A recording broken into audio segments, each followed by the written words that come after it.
내게 흑암 중에 보화와 은밀한 곳에 숨은 재물을 주어 내 이름을 부르는 자가 나 여호와 이스라엘의 하나님인 줄을 네가 알게 하리라. 내가 나의 종 야곱, 내가 택한 자 이스라엘, 곧 너를 위하여 내 이름을 불러 너는 나를 알지 못하였을지라도 내게 칭호를 주었노라. 이름 없는 들풀처럼 그냥 났다가 사라져버릴 보잘것없는 저희들을 하나님이 친히 이름을 주시고 그 이름을 불러주시고 오늘도 그 이름을 부른 자들이 한자리에 모여서 주님의 이름을 찬양합니다. 이 예배 주님 홀로 받아 주옵소서. 예수님 이름으로 기도하옵나이다. 아멘. 3절까지만 일단 같이 합독을 하겠습니다. 24장 1절로 3절입니다. 여호와께서 모세에게 말씀하여 이르시되 이스라엘 자손에게 명령하여 불을 켜기 위하여 감람을 찌어낸 순결한 기름을 네개로 가져오게 하여 계속해서 등잔불을 켜둘지며 아론은 해마간 증거궤 휘장 밖에서 저녁부터 아침까지 여호와 앞에 항상 등잔불을 정리할지니 이는 너희 대대로 지킬 영원한 규례라. 아멘. 예, 일단 3절까지 봉독해 드렸습니다. 오늘 24장의 내용을 보니까요. 24장은 여호와의 성호 규례입니다. 하나님의 이름이죠. 이름. 하나님의 이름에 관련된 규례다 그 말이죠. 그리고 안식년과 희년에 관한 규례가 있고 그 율법이 어떻게 적용되며 율법이 결국은 언약을 가리키는 건데 어떻게 연결되어지는가, 어떻게 언약으로 연결되는가 그 말이죠. 그리고 이 헌물의 종류들이 여러 가지 나오고 그걸 어떻게 성별할 것인가가 나오는데 이것도 하나님의 언약과 관계가 있습니다. 사실 구약의 모든 율법이 우리 주 예수 그리스도에 대한 언약이죠. 그래서 예수님이 그렇게 말씀하시죠. 너희가 성경에서 영생을 얻는 줄 알고 성경을 상고하거니와 모든 성경이 내게 대하여 증거하는 것이라 이렇게 말합니다. 그때의 성경 또는 율법이라고 말하는 것이 사실 모세오경이고 모세오경 중에서도 출애굽기, 레위기 이 내용이 가장 핵심적인 내용입니다. 언뜻 들으면은 굉장히 복잡한 것 같고 어렵고 좀 지리하게 느껴질 수도 있습니다. 그렇지만은 이 말씀이 예수 그리스도와 연결되어지고 예수 그리스도를 가리키는 언약의 말씀이라는 사실을 기억하신다면 이거를 그 자체만 보는 게 아니라 그 자체를 통해서 예수 그리스도를 볼 수 있기 때문에 결코 그렇게 어려운 말도 아니고요. 우리한테 직접 부담감으로 느낄 이유도 사실은 없습니다. 물론 이 말씀 자체는 오늘 이제 조금 내용을 들여다보면은 뭐 조금만 잘못하면 다 죽이래요. 죽이라니까 그 말씀만 들으면은 굉장히 무섭지요. 무섭고 이 말씀을 오늘날 우리가 어떻게 이걸 지키란 말이냐, 여기는 지키라고 돼 있는데 어떻게 지키란 말이냐 이래가지고 벌벌 떨 수도 있고 마음의 평안을 얻을 수가 없습니다. 그런데 분명한 사실은 그 모든 율법의 준행자는 우리 주 예수 그리스도십니다. 그 예수께서 다 이루셨다 이렇게 선언하셨죠. 그 말은 그 모든 율법이 내게 대하여 다 적용이 되어졌고 내가 그 율법을 다 이루었다. 그러니 수고하고 무거운 짐자들아 다 내게로 오라. 내가 너희를 쉬게 하리라. 그 율법의 무거운 짐 밑에서 내가 너희를 다 건져내겠다 그 말이죠. 그래서 우리가 예수를 믿는 겁니다. 예수를 믿음으로 그 무거운 멍에서 우리가 벗어날 수 있는 겁니다. 그래서 이 말씀을 다이렉트로 우리한테 직접 바로 적용을 할 게 아니라 예수 그리스도를 거쳐야 됩니다. 예수 그리스도를 통해서 우리가 바라봐야 됩니다. 그래서 예수 그리스도라고 하는 가장 안전하신 분이 우리 중간에 있는 거예요. 이 율법과 우리 사이에 또 하나님과 우리 사이에. 그래서 예수 그리스도를 또 중보자라고도 하죠. 진정한 중보자. 율법에 대해서도 중보 역할을 하시고 하나님과의 관계에서도 중보 역할을 하셔서 모든 죄 문제는 중간에서 다 가로막아 주시고 모든 의는 우리에게 입혀지도록 이렇게 역사를 하시는 겁니다. 그래서 이렇게 하시는 것이 하나님의 은혜인 거죠. 여기에 무슨 우리의 대가가 지불이 됐습니까? 우리가 뭘 해서 그렇게 받았습니까? 특별히 한 게 없어요. 우리가 한 거라면 그 예수가 우리를 위하여 그렇게 해주셨다는 사실을 알고 그분을 믿은 거죠. 그분을 의지한 거죠. 그분에게 우리를 전폭적으로 맡기니까 그분이 하신 모든 일들이 우리에게 적용이 되어지는 겁니다. 자, 그렇게 하는 것을 살펴보려고 하는데 일단은 1절로 9절까지는 성소를 먼저 성별하라 그럽니다. 성소를 성별하라 그러고 오늘 24장의 본론격은 이 10절부터 나오게 되겠습니다. 그래서 10절 다시 한번 보겠습니다. 이스라엘 자손 중에 그의 어머니가 이스라엘 여인이요 그의 아버지는 애굽 사람인 어떤 사람이 나가서 한 이스라엘 사람과 진영 중에서 싸우다가 그 이스라엘 여인의 아들이 여호와의 이름을 모독하며 저주함으로 무리가 끌고 모세에게로 가니라. 예. 한 사람이 서로 싸웠어요. 싸웠는데 싸우다 말고 무슨 얘기가 나왔냐면 여호와의 이름을 모독하는 말이 나왔다. 우리가 싸우다 보면요 감정이 격해져 가지고 사실은 해서는 안 될 말들을 많이 하게 되지요. 하다 보면은 무슨 말까지 하게 되냐면 심하게는 하나님까지 욕을 합니다. 처음에야 상대방을 욕하지요. 그러다가 그의 부모를 욕하기도 하고 그러다가 뭐 이것저것 다 끌고 나오더니 나중에 마침내는 하나님을 모독하기도 해요.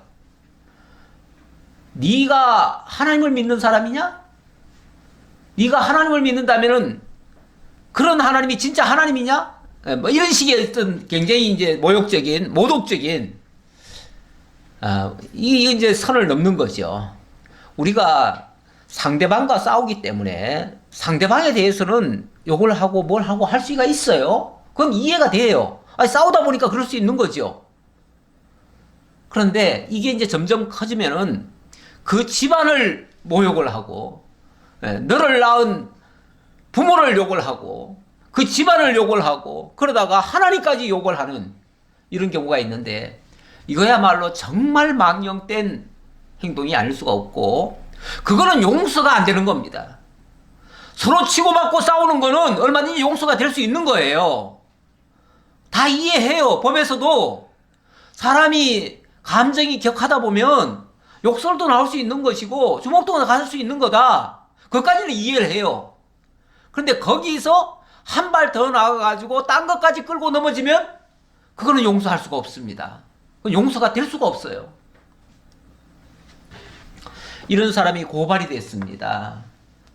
그들이 그를 가두고 여호와의 명령을 기다리더니 여호와께서 모세에게 말씀하여 이르시되 그 저주한 사람을 진영 밖으로 끌어내어 그것을 들은 모든 사람이 그들의 손을 그의 머리에 얹게 하고 온 회중이 돌로 그를 칠지니라.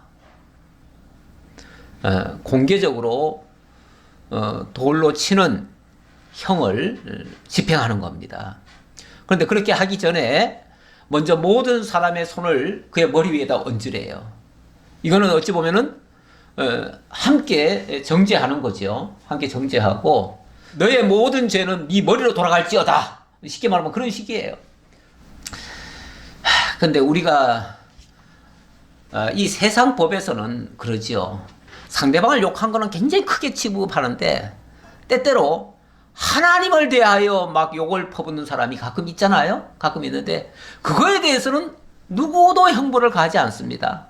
법에서도 그런 걸 형벌을 가하지 않아요. 이게 거꾸로 된 모습이에요.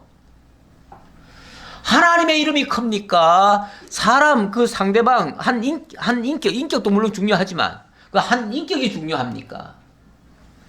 당연히 하나님의 이름이 더 크고 더 중차대한 일인데 하나님을 잘 모르는 세상이다 보니까 그 기준이 좀 달라요. 그러니까 세상이 평가하는 기준과 우리 하나님의 평가는 달라요.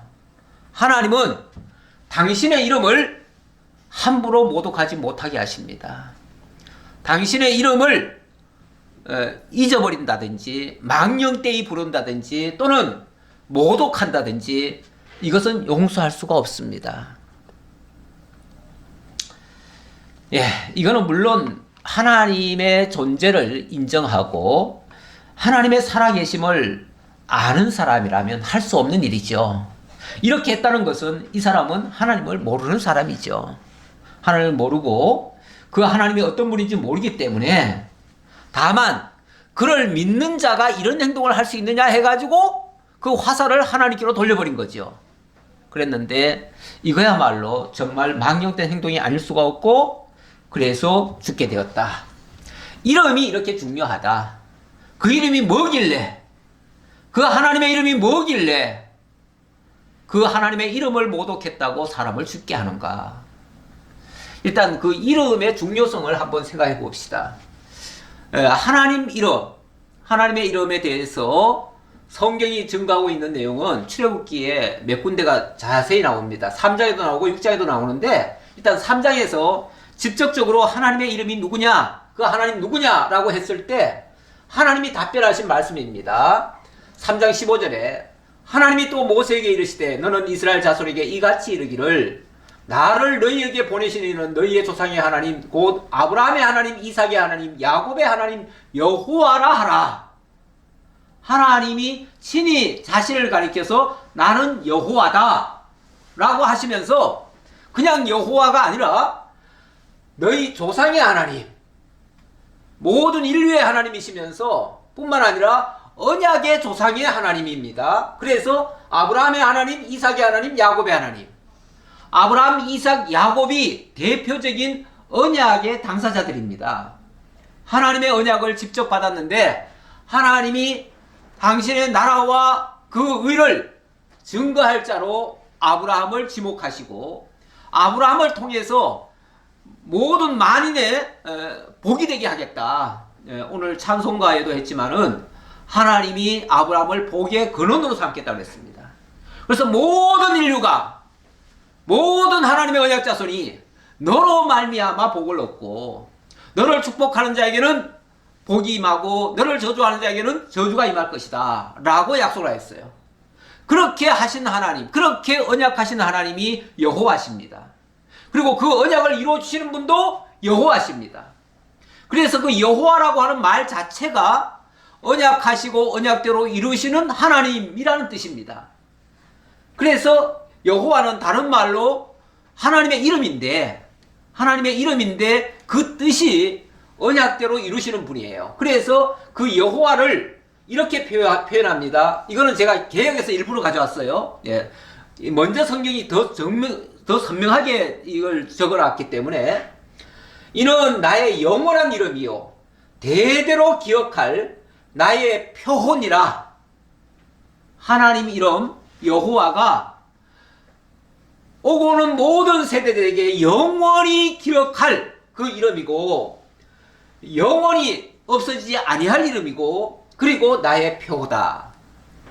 다시 말하면 여호와라고 하는 그 단어만 들어도 그 이름만 불러도 하나님의 모든 언약하신 것을 이루어 주실 것이다. 그리고 그 이름을 부르는 자에게서 하나님의 언약이 이루어질 것이다. 뿐만 아니라 그 하나님은 영원하신 분이시다. 이 말은 하나님의 언약은 영원히 지켜진다 그 말입니다. 그런데 이렇게 귀중한 그 이름을 모독을 해요? 안 부르는 것도 무서운데 모독을 해요? 그거는 그냥 단순히 이름을 모독한 게 아니고요. 그 하나님 존재를 부정하는 겁니다. 하나님을 인정하지 않는 겁니다. 하나님의 하신 일을 또 인정하지 않는 겁니다. 그러면은 하나님의 존재를 부정하고 하나님의 하신 일을 거부한다면은 그는 사실은 이 땅에 있을 필요도 없는 존재죠. 왜냐하면 이 땅이 그리고 하나님이 보내신 하나님의 뜻을 이루기 위해서 우리 인생들을 보내셔서 지금 살고 기도하며 있게 하시는데 그것을 부정한 것과 같습니다. 그래서 이 이름을 기억한다는 건 매우 소중합니다. 이 이름을 거룩하게 구별하고 또 그것을 인식하게 하기 위해서 성소 성별도 있는 겁니다. 뿐만 아니라 모든 행위에 관련된 것들, 그거에 대한 하나님이 정죄를 하고 그걸 가지고 심판을 하시는데 그거 역시도 하나님의 이름을 거룩하게 하기 위해서 그런 겁니다. 그 하나님의 이름을 잊지 않게 하기 위해서, 하나님이 하셨다는 사실을 인정하기 위해서. 그런 의미에서 이 이름을 우리가 기억하고 그 이름을 부른다는 거 하는 건 굉장히 중요한 겁니다. 특히 우리가 하나님의 이름 여호와를 당연히 불러야죠. 불러야 되는데, 그리고 사실은 이렇게 하나님의 이름을 부르는 것은요, 우리는 솔직히 하나님을 몰랐습니다. 그렇죠? 우리 다 몰랐죠? 몰랐으면은 부정할 수 있고 안 부를 수도 있고 심지어는 모독까지도 할 수 있습니다. 그랬던 자들에게 하나님이 자기 이름을 보여주시고 들려주셨습니다. 그래서 우리가 깨달아졌습니다. 그러면 이제부터는 우리가 당연히 그 이름을 불러야죠. 불러야 되는데 우리가 하나님의 이름을 부른다는 기 전에 먼저 하나님이 사실은 우리를 부른 겁니다. 하나님이 우리의 이름을 부르기 전까지 우리는 어떤 존재였던가? 하나님에 대해서 무지했었고 하나님의 존재를 알지 못했던 자들입니다. 그야말로 우리도 이름 없는 존재였습니다. 그런데 하나님이 우리의 이름을 부르기 시작하니까 우리는 의미 있는 존재가 되어버렸습니다. 저는 이 말씀 준비하면서 아주 좋은 시를 하나 발견했어요. 김춘수의 꽃이라는 시, 다 아실 거예요. 다 아실 거예요. 한 번씩은 다 들어보셨을 거예요. 그 시에 보니까 이름의 중요성을 이야기하면서 불러주지 않으면 의미가 없다. 불러주기 전까지는 아무런 의미가 없었다. 그런데 부르고 나니까 너는 나의 의미가 되었다. 이렇게 얘기를 합니다. 제가 그거 한번 너무 내용이 가만히 보니까 너무 좋아요. 그래서 제가 일부러 적어 왔습니다. 내가 그의 이름을 불러주기 전에는 그는 다만 하나의 몸짓에 지나지 않았다. 내가 그의 이름을 불러주었을 때 그는 나에게로 와서 꽃이 되었다. 내가 그의 이름을 불러준 것처럼 나의 이 빛깔과 향기에 알맞은 누가 나의 이름을 불러다오. 그에게로 가서 나도 그의 꽃이 되고 싶다. 우리들은 모두 무엇이 되고 싶다. 너는 나에게, 나는 너에게 잊혀지지 않는 하나의 눈짓이 되고 싶다. 하나의 눈짓이 되고, 원래는 하나의 몸짓에 불과했는데 정말 이름 없는 들꽃이 저 길거리에 그냥 피는데 아무도 눈길 안 줍니다. 아무도 알아주지도 않습니다. 그럴 때는 그냥 하나의 들풀이에요. 아무런 의미가 없는 것들이에요. 그냥 하나의 몸짓에 불과했어요. 그런데 그 꽃을 예쁘다라고 하면서 그 꽃에다가 이름을 불러주고 그러는 순간부터 그 꽃은 더 이상 의미 없는 몸짓이 아니라 내게 아주 소중한 의미가 되는 거죠. 그야말로 나의 아름다운 꽃이 되는 거죠. 나와 함께할 꽃이 되는 거죠. 사실 우리 하나님께서 우리를 그냥 눈 감고 보지 않으셨고 부르지 않았다면 우리는 정말 의미 없는 존재입니다. 이 세상에 태어나서 살고 있지만 왜 사는지도 모르고 무엇 때문에 사는지도 모르고 뭘 위해 사는지도 모르고 그냥 왔다가 의미 없이 사라져버리는 그냥 들꽃에 불과했지요. 그런데 우리 하나님께서 우리를 부르셨답니다. 너는 나를 알지 못하였을지라도 나는 너를 이미 알았다. 너는 내 것이다. 이렇게 불렀다는 거예요. 제가 오늘 묵상한 말씀이 이사야 45장 3절의 말씀을 가져왔는데요. 거기에 보니까 하나님이 고레스를 이렇게 불렀대요. 고레스라고 하는 사람은 사실은 이방의 왕이었고 뭐 그렇게 중요한 사람이 아닐 수도 있습니다.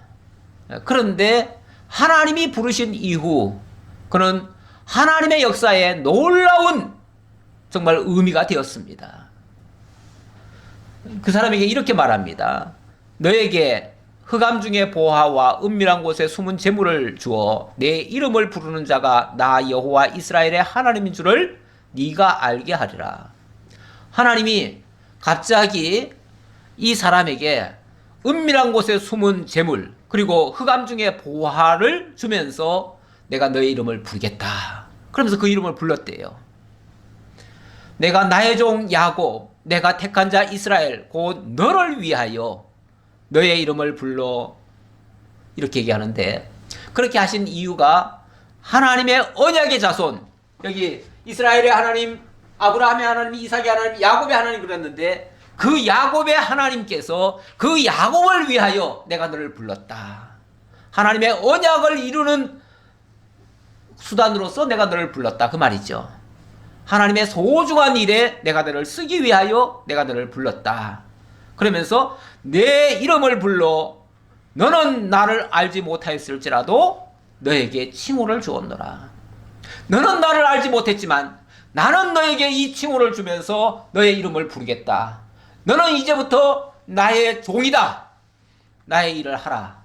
이러면서 어마어마한 대업을 맡기시고 그 당시 바벨론을 제패하면서 이스라엘을 해방시켜주는 그 엄청난 일을 하게 하셨다, 그 말이죠. 이러한 중요한 일, 이게 이름을 부르면서부터 출발합니다. 하나님이 우리의 이름을 불러주면서부터 출발을 합니다. 우리 하나님께서 나의 이름을, 우리의 이름을 당신의 생명록에 기록을 했다, 이런 말씀도 하십니다. 그 하나님이 우리의 이름을 기억하시고 우리의 이름을 불러주시고 우리의 이름을 거기에 기록을 해놓으시고 너는 내 것이라 인정을 해주시고 그렇게 확정된 자들이 바로 하나님의 성도가 되고 하나님의 영원한 기업에 참여하게 되고 하나님의 영광을 보게 되고 하나님을 찬양하는 그런 백성이 되어질 것입니다. 그렇게 하는데 중요한 것이 이름입니다. 이름. 하나님이 우리를 불러주신 그 이름, 또는 우리가 이제 그 하나님을 불러야 되는 것이죠. 불러야 되는데 부름을 받은 자들이 하나님을 부르는 겁니다. 그렇죠? 하나님이 먼저 우리를 불러주셨고 부름받은 우리들이 하나님의 이름을 불러야 돼요. 그런데 희한하게 옛날부터 이스라엘 백성들은 하나님의 이름 부르기를 두려워했어요. 하나님께서 십계명에다가 하나님의 이름을 망령되이 일컫지 말라, 이 말 때문에 함부로 불러서는 안 된다 그래가지고 여호와라고 하는 단어만 나오면은 입을 다 닫아버렸어요. 말을 못해요. 그 이름 함부로 불렀다가 죽을까봐. 근데 그렇게 부르지 말라는 뜻이 아니고요, 하나님의 그 언약을 바르게 이해하지 못한 채 입으로만 그렇게 하지 말아라, 그런 뜻이겠죠. 본 의도는. 그러니까 하나님의 이름을 바르게 알고 하나님의 이름을 당연히 부르고 하나님을 쫓아가고 하나님을 따르고 이렇게 해야 되는 거예요. 근데 이름을 부르지 않는다는 것은 옳은 방식은 아니다. 하나님은 이름을 올바르게 부르도록 하신 것이다, 그 말입니다. 자, 계속 가봅시다. 15절, 너는 이스라엘 자손에게 말하여 이르라. 누구든지 그의 하나님을 저주하면 죄를 담당할 것이요 여호와의 이름을 모독하면 그를 반드시 죽일지니 온 회중이 돌로 그를 칠 것이니라. 거류민이든지 본토인이든지 여호와의 이름을 모독하면 그를 죽일지니라. 사람을 쳐 죽인 자는 반드시 죽일 것이요. 자, 그 다음부터 계속해서 죽이란 얘기예요. 계속 죽이란 얘기. 1월 정월 초하루운 날부터 사람 죽이라는 얘기 말씀드려서 좀 그렇긴 한데요. 이 말의 이제 본 뜻을 이해를 하셔야죠. 본 뜻은 그만큼 하나님의 이름을 모독하지 말라는 뜻이고요. 이 모든 그 계명들이 하나님의 이름과 굉장히 밀접한 관계가 있습니다. 그래서 원래 율법이라고 하는 자체가 뭐죠? 율법, 계명. 이 계명이라고 하는 게 십계명이고, 이 십계명과 그 다음에 십계명에 의해서 세분화된 613가지 율례. 이 계명과 율례는요, 전부 다 하나 하지 말라예요. 하나 하지 말라고 하면서 하라는 거 안 하고 하지 말라는 거 하면 다 정죄당하잖아요. 그래서 이건 결국은 정죄법이에요. 다 정죄당하는 거예요. 그래서 이 법에 의하면은 사실 뭐 살아날 자 아무도 없어요. 여기 이제 계속 죽이라고 돼 있는데 이대로 다 죽이면은요, 원래 율법은 기본적으로 행한 대로 갚으라예요. 행한 대로 갚으라. 행한 대로 갚으면 다 죽어야죠. 그렇죠? 안 죽을 자가 어디 있어요? 아니 613가지로 쪼개놔가지고 이렇게 할 때는 죽여라, 이렇게 할 때는 죽여라, 다 죽이라고 했으니까 612가지 다 지키고 한 가지만 못 지키면요, 그것 때문에 죽을 거 아니에요. 그러니까 결국은 율법 지켜가지고 온전하게 의롭게 되려고 하면 무효가 돼버려요. 왜냐하면 어차피 다 못 지킬 거니까. 그래서 이 율법은 그야말로 한마디로 이 정죄법이 되는 거예요. 정죄법이 되는데, 그런데 하나님이 이것만 주신 게 아니고요, 이렇게 정죄당했을 때 이것을 구제할 수 있는 방법을 또 주셨어요. 그게 바로 규례예요. 규례와 법도를 주셨어요. 어찌 보면 이 규례와 법도는 이 율례가 직접적으로 하라 하지 말라고 하는 직접 지시라고 하면, 이 규례와 법도는 그것의 진정한 의미가 되겠지요. 그것이 원래 무슨 뜻이냐 하면 이런 의도야. 하나님의 진정한 의도가 이 규례와 법도 속에 담겨 있는 거예요. 있으면서 이것이 결국은 예수 그리스도를 가리키고 있는, 예수 그리스도를 약속하고 있는 하나님의 언약이 되는 거예요. 이게 이제 이 규례와 법도가 쉽게 말하면은 그리스도를 통해서 완성하겠다고 하는 언약이에요. 언약인데, 이 규례의 핵심은 행한 대로 갚는 거예요. 행한 대로 갚는데 직접 갚는 게 아니라 희생양을 시키는 거죠. 희생양이 뭡니까? 희생양이 짐승을 죽게 하는 거죠. 대속의 제물을 희생시키는 거죠. 그 대속의 제물에다가 아까 다 손을 얹으라고 그랬는데, 나의 모든 죄를 그에게 다 뒤집어 씌워가지고 그 희생 제물을 제거함으로써 죄를 사해주는, 그게 규례입니다. 그래서 우리 하나님께서 이렇게 정죄법도 주셨지만 또 사죄법을 동시에 같이 주셔서 이렇게 다 정죄받은 자들을 사죄하는 법도 함께 아울러 주셨다. 그런데 그 사죄의 내용이 결국 예수 그리스도를 가리키신 것이었다. 그 희생 제물은 바로 우리 주 예수 그리스도가 희생되실 것을 가리키는 하나님의 언약이었다, 그 말이죠. 그러니까 하나님은 이렇게 정죄하만 할 뿐 아니라 사죄하시는데 그 과정을 통해서 하나님의 이름을 거룩하게 하시는 이러한 내용을 주셨다, 그 말입니다. 자, 그 다음 25장으로 넘어갑시다. 25장의 내용은 25장의 내용은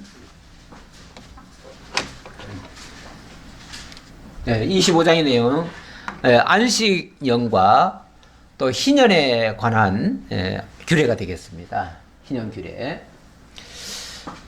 이 안식년과 희년, 그리고 또 사실은 내용이 좀 더 있죠. 그 토지와 주택, 가난한 자 속량, 이런 건데 전부 다 한마디로 말하면은, 여기 이제 세 번째는 토지와 주택, 가난한 자 속량인데, 이 모든 것이 회복입니다. 회복하시겠다고 하는 하나님의 그런 섭리 규례입니다. 다시 말하면은 모든 게 다 어그러지잖아요. 모든 게 다 잘못되잖아요. 잘못되는데 그것들을 어느 일정한 시기가 되면 이게 점점점 더 나빠질 건데, 나빠지는 것을 나중에 원상복귀를 하는 겁니다. 제가 이제 흔히 컴퓨터 얘기를 제가 가끔씩 했는데, 컴퓨터로 말하면 리셋을 시키는 거예요. 처음 상태로 되돌리는 거예요. 처음 상태로 되돌리면 아주 깨끗한 상태로 바뀌는 거죠. 하나님께서 이렇게 되돌리는 이러한 섭리를 하시는데, 이게 결국은 우리 주 예수 그리스도를 통해서 온전히 회복시켜 주실 거, 온전한 구원을 이루실 거, 그걸 가리키는 내용이 되겠지요. 자, 어쨌든 그 내용을 설명하기 위해서 차근차근 얘기하는데, 제일 먼저는 안식년부터 얘기를 합니다. 사실은 우리가 짧게는 안식일이라고 하는 것도 있죠. 안식일이라고 하는 것도 있는데, 사실은 모든 게 다 안식일에서부터 출발하는 겁니다. 우리 하나님이 천지를 창조한 게 6일간 일을 하셨고 천지를 창조하셨고 제7일은 안식일로 하나님이 정하셨어요. 그러면서 내 모든 창조한 것을 창조하고 쉬셨다, 안식하셨다 이렇게 말씀하셨는데 그때로부터 우리를 그 안식일에 참여를 하도록 하십니다. 그래놓고 그게 이제 첫 번째 안식일 제정의 모습이고 두 번째 안식일의 모습은 하나님이 애굽 땅 종되었던 집에서 이끌어내십니다. 그러니까 하나님의 놀라운 역사로 이스라엘 백성들을 출애굽시키고 종로로 타던 데서부터 해방을 시켜주셨어요. 그 해방시켜준 것이 바로 안식일입니다. 그래가지고 첫 번째 안식, 두 번째 안식, 그 다음에 세 번째 안식은 여호수아가 가나안 땅에 들어가서 완성되는 그 안식입니다. 근데 그것조차도 나중에 히브리서에 보면은 그것조차도 온전한 건 아니다. 온전한 건 아니다. 다 예표적인 것이었다. 그렇게 얘기합니다. 예표적인 것인데 온전한 것은 어디서 완성되느냐? 우리 주 예수 그리스도를 통해서 그 안식이 완성이 되어집니다. 한번 읽어보고 잠깐 25장 1절 여호와께서 시내산에서 모세에게 말씀하여 이르시되 이스라엘 자손에게 말하여 이르라 너희는 내가 너희에게 주는 땅에 들어간 후에 그 땅에서 여호와 앞에 안식하게 하라. 안식하게 하라. 그 땅으로 여호와 앞에 안식하게 하라. 너는 6년 동안 그 밭에 파종하며 6년 동안 그 포도원을 가꾸고 그 소출을 거둘 것이나 7째 해에는 그 땅이 쉬어 안식하게 할지니 여호와께 대한 안식이라. 여호와께 대한 안식이라. 그러니까 안식이 그냥 날짜 지키는 게 아니에요. 날짜 지키거나 해를 지키는 게 아니고 여호와 앞에 지키는 거예요. 여호와를 기억하면서 지키는 거예요. 여호와의 뭘 기억하는 거예요?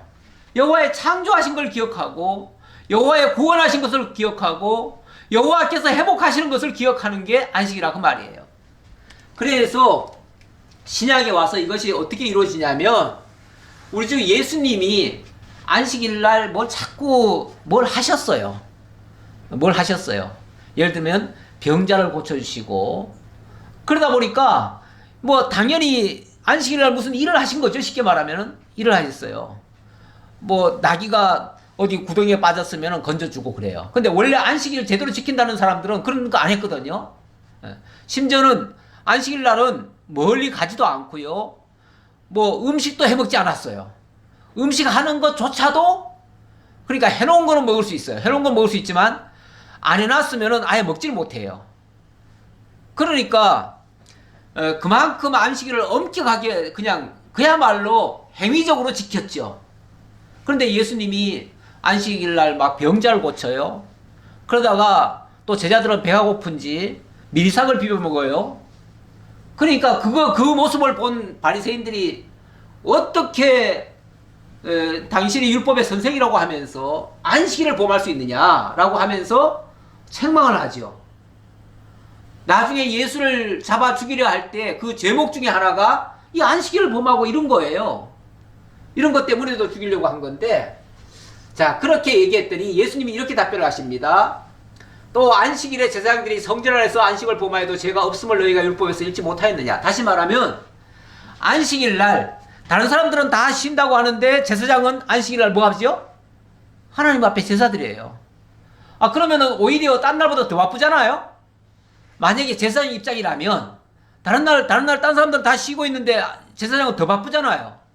다시 말하면 하나님 앞에 온전히 제사장 역할을 하는 자는 그날이 일하는 날이라 그 말이죠. 그날이 오히려 그날이 쉬는 날이 아니고 그날은 일을 하는데 뭐 때문에 하냐면 모든 백성들을 안식을 주기 위해서 자기가 대신 일을 하는 거예요. 그러면서 내가 너에게 이르노니 성전보다 더 큰 이가 여기 있느니라. 그 안식일이 성전에서 지켜지는데 바로 이 제사장들이 성전에서 그 율법을 지키고 있는데 그런데 그 성전보다도 더 큰 자가 바로 나다. 그걸 그렇게 얘기를 하셔요. 그러면서 나는 자비를 원하고 제사를 원하지 아니하노라 하신 뜻을 너희가 알았다면 이러면서 여기에 대한 얘기를 하시다가 결론은 뭐라고 그러냐면 인자는 안식일의 주인이니라 이렇게 얘기하십니다. 인자 바로 예수 자신이죠. 내가 그 안식일의 주인공이야. 내가 그 안식을 주는 자야. 당연히 예수님은 그 안식을 주기 위해서, 모든 사람에게 안식을 주기 위해서 자기가 뭘 해요? 자기는 안식할 수가 없지요. 아니, 남에게 안식하기 위해서, 아니, 남을 서빙하는 사람이, 남에게 서비스하는 사람이, 그 사람이 놉니까? 요즘 아주 심각한 사회적 문제가 되는 게, 공무원들이 아주 철두철미하게 주일날을 쉬려고 그래요. 아주 막 칼퇴근 하래요. 칼퇴근. 근데 공무원들이 칼퇴근을 하고요, 절대 연장 근무 안 하고요, 비상 근무 안 하고요, 남 놀 때 같이 놀고, 오히려 더 그렇게 쉬어버리면요, 그 피해는 어디로 가죠? 그 공무원들이 섬겨야 될 국민들에게 다 갑니다. 오히려 지도자는 밤이 없어야 됩니다. 공무원들은 밤이 없어야 돼요. 국민들이 낮에 일하고 밤에 평안히 쉽니다. 평안히 쉴 때 공무원들은 오히려 밤에 더 신경을 써야 됩니다. 왜냐하면 밤새 무슨 일이 벌어질까봐. 주일날 딴 사람들은 다 쉬더라도 공무원들은 그것을 지켜줘야 됩니다. 만약에 비가 온다, 눈이 온다, 딴 사람들은 집에서 따뜻하게 불 더 떼면 되지만은 공무원들은 바깥에 뛰쳐나와야 됩니다. 그래서 어떤 문제가 있는가를 살피고, 그래가지고 하자가 없도록 빨리 눈도 치워줘야 되고요, 눈을 다 녹여줘야 되고, 이러려면 공무원들이 더 일을 많이 해야 됩니다. 이 공적인 일을 한다는 말이 뭐냐면 남을 위해서 희생한다는 얘기예요. 남을 위해서 일을 하려면 남이 쉴 때 일을 하는 거예요. 남을 편안하게 하기 위해서 더 일을 해야 되는 거예요. 그런데 세상이 점점 이기적으로 가다 보니까 내게 주어진 거 다 챙겨 먹겠다 그러고 공무원들이 일을 안 해요. 저 이태원 참사 일어났을 때도, 그때도 그 안전부에 있던 사람들이 거의 절반은 아니고 한 3분의 1이 전부 다 휴가 중이었대요. 다 놀러 갔대요. 다른 부서들은 안 그랬는데 오히려 그 안전부에 있는 사람들이 다 그랬대요. 더 많이 일을 해야 되고, 더 긴장을 해야 되고, 더 비상을 해야 되는데 오히려 그 사람들이 일을 하나도 안 한 거예요. 그러면서 뭐라고 그러냐면, 우린 다 휴일인데 쉬어야지, 우리도. 그 아주 높은 지위에 있는 사람들부터 다 그랬더라고요, 나중에 보니까 다 그랬더라고요. 어디 펜션에 가서 놀고, 다 뭐 어디 술집에 가 있었고, 그러니까, 현장에 정말 위해야 될 사람들이 아무도 없는 거예요. 지시할 사람도 없어요. 보고를 해도, 보고도 전달이 안 돼요. 무슨 얘기 하려고 그러냐면, 진정한 안식을 위해서, 진정한 희년을 위해서 우리 주님이 대신 죽어주시는 이 역사를 하셔야 된다, 그 말이죠. 그래서 오히려 이 안식은 바로 예수 자신에게 적용되는 내용이다.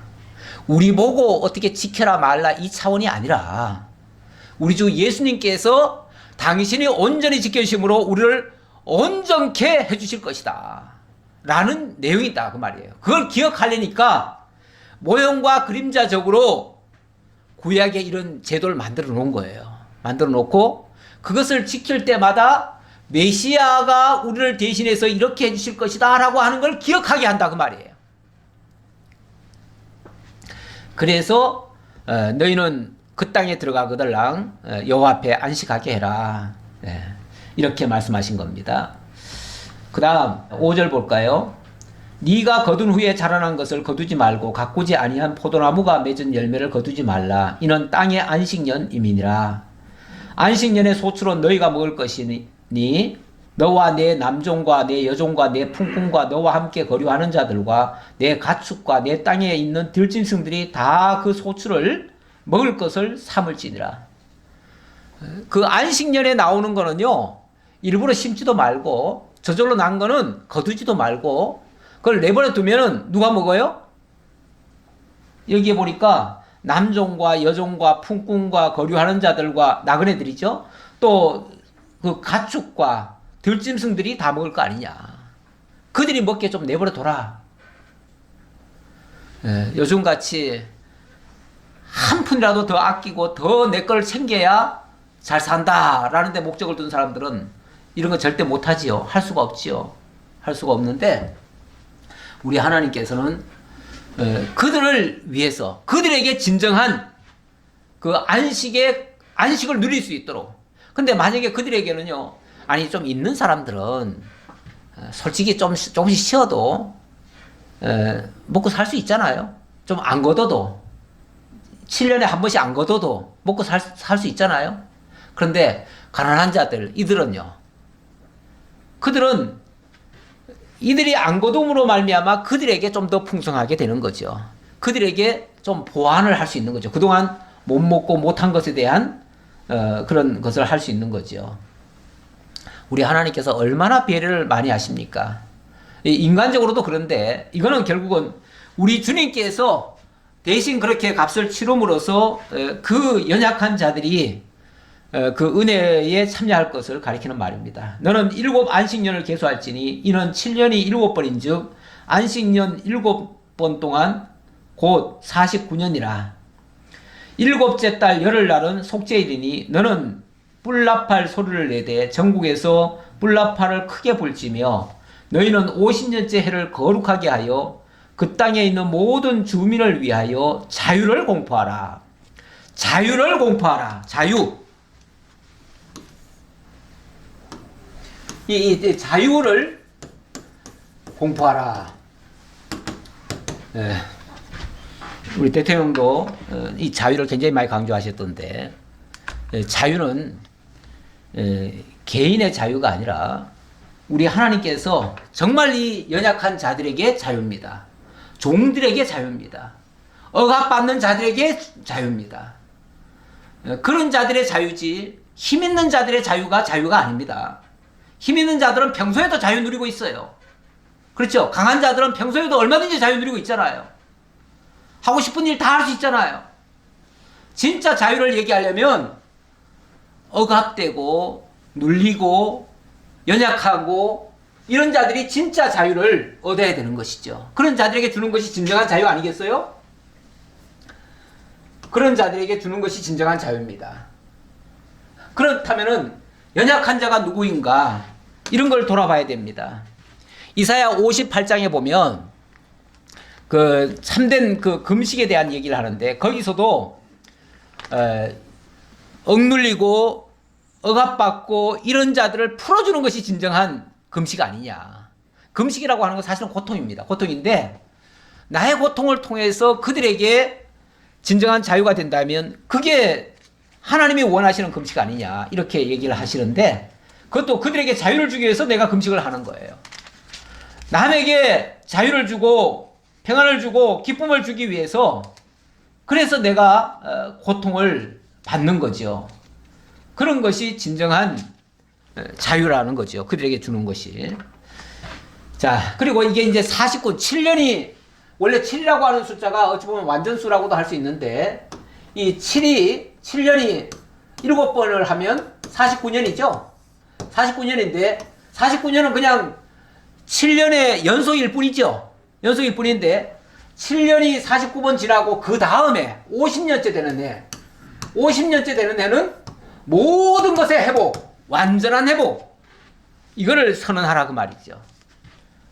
그래서 50년, 그 50년을 뭐라고 얘기하냐면 자 아까 읽다가 마저 읽어야죠. 이 해는 너희에게 희년이니 너희는 각각 자기의 소유지로 돌아가며 각각 자기의 가족에게로 돌아갈지며 그 50년째 해는 너희의 희년이니 너희는 파종하지 말며 뭐 쭉 얘기합니다. 다시 말하면 모든 종들을 다 풀어줘요. 모든 그동안에 무슨 뭐 어떤 경제적인 어려움 때문에 뭐 집이 남의 집으로 넘어갔다든지 뭐 이렇게 바뀐 경우가 있잖아요. 기업들이 막 옮겨간 경우도 있잖아요. 그런 경우 모든 것을 다 원상복귀하라는 거예요. 완전히 리셋을 시키는 거죠. 처음으로 되돌리는 거죠. 문제 많았던 컴퓨터 그냥 꺼버리고 다시 켜는 거예요. 다시 켜니까 새롭게 되는 거죠. 이런 식이에요. 이렇게 완전하게 우리 주님께서 안식 후 첫날에 뭘 하시죠? 그러니까 안식 전날 죽으시고 그 안식의 무덤에 들어가시죠. 그리고 온전한 안식을 이루셨죠. 그래서 당신이 안식일의 주인이심을 증거하셨죠. 그래놓고 안식 후 첫날에 뭐 하셨어요? 부활하셨어요. 부활하시고 나니까 어둠 속에, 죄악 속에 있던 모든 자들이 다 일어났어요. 그들에게 진정한 자유가 선포된 거예요. 이제 자유인이 된 거예요. 그 예수 안에 있는 자들, 그 예수를 영접하는 자들은 모든 죄와 사망 가운데서 해방이 된 거예요. 이러한 진정한 해방. 그게 이 50년째, 그러니까 안식 후 첫날에 이루어진 거예요. 예수님은 직접 그것을 성취하셨는데, 성취하신 것은 안식 후 첫날입니다. 지난번에 그 23장에서도 보면은 마지막 제8일째, 그것을 대회라고 했습니다. 대회가 영원한 천국을 완성하는 것을 가리키는 것이다. 그렇게 말씀드린 바가 있는데, 그러니까 안식이 지나고 그 다음 날, 마지막 날, 그러니까 횟수로 말하면 77이 49가 지난 다음에 50년째 되는 해, 이 해는 영원한 회복이다. 이 회복을 가리키는 거다. 영원한 천국에 들어가면 이 땅에 있었던 모든 얽히고 설키고 복잡하게 다 문제투성이었던 것들이 다 원상복귀 되어집니다. 깨끗하게 다시 정돈이 되어집니다. 그렇게 하실 것을 가리키는 것이다. 이것이 거룩하신 하나님을 가리키는 것이다. 그 외에 이 13절부터는 이제 그 토지와 주택 그리고 가난한 자 속량하는 얘기가 나오는데 이것도 연장선입니다. 연장선이고 뭐 토지 같은 거 원래 토지는 뭐라고 되어 있냐면 이렇게 얘기를 합니다. 조금 더 내려가 볼까요? 이 토지는 원래가 팔 수가 없어요. 못 팔게 했어요. 이 토지는 하나님의 기업이라고 그랬어요. 23절. 토지를 영구히 팔지 말 것은 토지는 다 내 것임이니라. 너희는 거류민이요 동거하는 자로서 나와 함께 있느니라. 그래요. 우리가 이 땅의 영원한 주인입니까? 내가 대한민국에 태어났으니까 대한민국 시민권을 가지고 있지만은 우리가 이 땅의 영원한 주인입니까? 우리는 이 땅에 잠시 왔다가 큰 틀에서 보면 말이에요. 큰 틀에서 보면 하나님이 지구라고 하는 거대한 비행기 속에서 어제 제가 말씀드렸는데 거대한 비행기를 하나님께서 운행하시면서 그 속에 우리가 지금 타고 있어요. 타고 있다가 여기에 대한민국이라고 하는 이곳에 잠시 지금 머물러 있는 거예요. 우리가 머물러 있는 거류민이에요. 근데 이 토지가 영원히 우리 것이 될 수 있느냐? 아니에요. 우리의 본적지가 여기가 아니에요. 우리 본적지 어디죠? 영원한 천국이에요. 그 천국에서 우리는 잠시 여기 여행 온 거예요. 그래서 나그네예요. 거류민이에요. 거류민이 잠시 발붙일 곳이 필요는 해서 토지도 사고 집도 사고 하겠죠. 그러나 때가 되면 우리는 이걸 다 버리고 가야 돼요. 어디로요? 영원한 나의 집으로 가야지요. 그쪽으로 가야지요. 그러니까 여기는 영원히 있을 곳이 아니라 잠시 필요한 거예요. 잠시 필요. 그래서 하나님께서 이 땅에 우리를 잠시 머물게 했다가 어느 때가 되면 다 원상복귀를 하고 돌려줘요. 그러니까 이 땅에 있는 토지 가지고 집 가지고 원래 장사할 생각하면 안 되는 겁니다. 원칙은. 그래서 이 참 부패한 사회일수록 이런 것이 점점 더 극명하게 갈라지고 그것 때문에 부와 이런 것들이 다 사회 질서까지 다 망가지는데 하나님께서 때가 되면은 다 정리하실 거예요. 다 정리하실 건데 어쨌든 그러기 전까지는 우리가 이 땅에 살고 있으니까 필요하면은 사기는 사야지요. 그렇지만 이것이 영구한 내 땅이다, 내 집이다 이렇게 생각하는 것은 착각이에요. 우리는 거류민이라는 사실을 잊지 마셔야 돼요. 그리고 이 땅은 하나님 것이라고 그러잖아요. 이 토지는 다 내 것입니다. 너희는 거류민이고 동거하는 자로서 우리가 지금 하나님의 비행기 속에 타고 있으면서 우리가 지금 하나님과 동거하는 중에 지금 여기 잠깐 있는 거예요. 그 정도 명심하시면 좋을 것 같습니다. 그래서 때가 되면 50년 되면 무조건 다 돌려줘라. 그 기업을 누가 나눠주시죠? 하나님이 나눠줘요. 이스라엘 백성에게는 아주 세상에서 없는 법이 하나 있는데 그 법이 뭐냐면 모든 기업을 하나님이 나눠주셔요. 다 나눠주시고 뭐 자기네들 경제적인 문제 때문에 다 어그러졌다가 50년만 되면은 다 원상복귀해줘요. 다시. 이게 하나님께서 영원한 천국으로 우리를 인도하는데 잠시 이 땅에 머물게 한다는 것을 기억하게 하려고 이렇게 역사하시는 것이다 그 말이죠. 땅도 마찬가지고 집도 마찬가지입니다. 이 일을 위하여 하나님께서 말씀하시고요. 그 다음 조금 더 내려가 봅시다. 39절 너와 함께 있는 내 형제가 가난하게 되어 내게 몸이 팔리거든 너는 그를 종으로 부리지 말고 품꾼이나 동거인과 같이 함께 있게 하여 희년까지 너를 섬기게 하라. 그리고 희년 지나면 어떻게 하라고요? 돌려보내라. 그러니까 혹이라도 어려움에 처해가지고 정말 종으로 팔려왔더라 할지라도 종처럼 취급하면 안 된다. 왜요? 우리가 애굽 땅 종되었던 집에서 하나님이 건져내가지고 다시는 종로로 타지 말라고 했는데 종로로 타면 어떻게 합니까? 그렇죠? 우리는 자유인이에요. 하나님께서 죄와 사망으로부터 해방시켜준 자유인이에요. 그래서 자유를 누릴 권한이 있어요. 당연히 누려야 되고 그걸 보장해야 돼요. 보장해야 되는데 경제적인 문제로 억압해서는 안 된다 그 말이죠. 설령 아니 뭐 그동안 돈을 잃어버렸고 뭐 사업하다가 망가졌고 이랬으니까 다 어그러지고 빼앗겼겠지만 그래도 50년 후에는 다시 돌려줘라. 이래가지고 하나님께서 근원적으로 하나님 안에서는 더 이상 종이 안 될 것 이걸 가리킨 것이었습니다. 그래서 어떤 경우에도 종처럼 부리지 말아라. 자 53절 볼까요? 주인은 그를 희년의 삭국과 같이 여기고 내 목전에서 엄하게 부리지 말지니라. 그가 이같이 속량되지 못하면 희년에 이르러는 그와 그의 자녀가 자유하리라. 이렇게 얘기합니다. 이스라엘 자손은 나의 종들이 됨이라. 하나님의 종들인데 누가 누구를 종 삼느냐 그 말이죠. 하나님의 종을 왜 너들이 종 삼느냐, 너들이 왜 마음대로 후리고 그렇게 하느냐 그 말이죠. 그들은 내가 애굽 땅에서 인도하여 낸 내 종이요 나는 너희의 하나님 여호와니라. 예. 하나님 여호와 이걸 기억하려면 종살이 하면 안 됩니다. 종살이 하던 자들도 풀어줘야 됩니다. 자유를 줘야 됩니다. 예. 이걸 기억하게 하려고 이렇게 하나님이 섭리하셨다라는 말씀이고요. 자 넘어가 봅시다. 마지막 마태복음 11장 28절 이걸 제가 결론으로 가져왔습니다. 수고하고 무거운 짐진 자들아 다 내게로 오라. 내가 너희를 쉬게 하리라. 나는 마음이 온유하고 겸손하니 나의 멍에를 메고 내게 배우라. 그리하면 너희 마음이 쉼을 얻으리니. 이 쉼이 안식 아닙니까? 안식? 쉼이 안식입니다. 하나님께서 우리에게 온전히 안식을 주시기 위해서 안식의 주인이신 예수 그리스도를 보내가지고 수고하고 무거운 짐자들 다시 말하면 다 죄와 사망 가운데 있던 자들을 다 하나님이 부르신다는 겁니다. 아까도 말씀드렸듯이 그 이름을 다 불러내셨다는 거예요. 너는 내 것이라 하면서 이름을 불러내셨어요.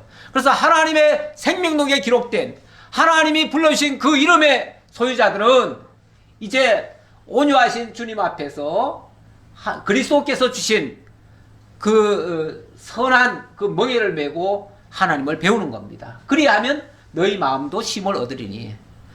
여기서 배우는 것은 어려운 배움이 아닙니다.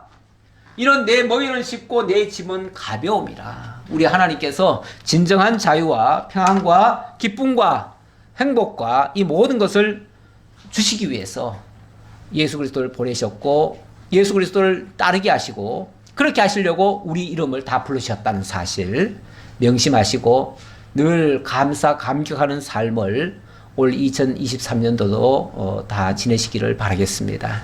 기도하겠습니다. 아버지 하나님 감사합니다. 오늘도 하나님 저희에게 값진 이런 진리의 말씀, 복음의 내용을 들려주셔서 감사합니다. 하나님이 부르시기 전까지 우리는 의미 없는 존재였는데 하나님이 불러주신 이후부터 이제는 더 이상 종로로 타는 자들이 아니라 자유인으로서 마음껏 하나님을 찬양하고 기뻐하며 하나님께 영광 돌리며 살아가는 자유자가 되었습니다. 이 은혜 속에 저희들 올 2023년도도 정말 진리 안에서 마음껏 자유하며 살아갈 수 있는 저희 모두가 되게 하옵소서. 모든 걸 감사드렸고 예수님 이름으로 기도하옵나이다. 아멘.